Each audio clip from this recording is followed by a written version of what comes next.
দিন পেরিয়ে গেছে, রাহুল অরুণোদয় বন্দ্যোপাধ্যায়ের মৃত্যু হয়েছে।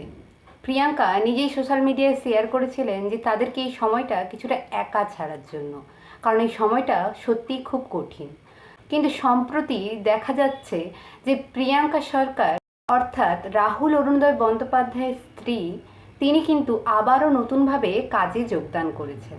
তার নতুন ওয়েব সিরিজ লঞ্চ হয়েছে, যেটা জি5-এ আসবে, যার নাম তার কাটা। এই কাজে নামার প্রসঙ্গে তাকে অনেকেই অনেক কথা বলেছেন। তাকে সবাই বলেছেন যে স্ট্রং থাকতে।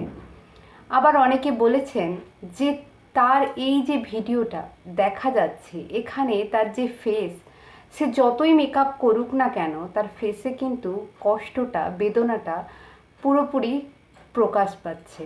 তার চোখ দুটো যেন এখনও কথা বলছে, তার চোখে এখনও যন্ত্রণা স্পষ্ট। সত্যি কাছের মানুষকে হারানোর কষ্টটা অনেকটাই, আর সেটা ফেস করে চলেছে প্রিয়াঙ্কা সরকার। আবার অনেকে তাকে বলেছেন যে তিনি শক্ত হয়ে থাকবেন, তাকে শক্ত হয়ে থাকতে হবে, কারণ তার ওপরে এখন অনেক দায়িত্ব। নিজের বাবা মা এবং শ্বশুর শাশুড়ি, শ্বশুরবাড়ির লোক এবং তার একটি ছোট্ট সন্তান সহজ, তাদের সবার জন্য তাকে শক্ত হয়ে থাকতে হবে।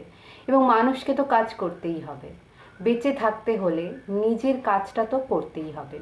এটাই সব থেকে ভালো লাগলো যে এটা জানাজানি হতে কেউ কিন্তু এতটুকু তাকে নেগেটিভ কমেন্ট করেনি। সবাই তার পাশে আছে, তাকে এগিয়ে নিয়ে যাওয়ার জন্য, আর এই শক্তিটাকে বজায় রাখার জন্য। আপনাদের কি মতামত অবশ্যই কমেন্টে জানাতে ভুলবেন না।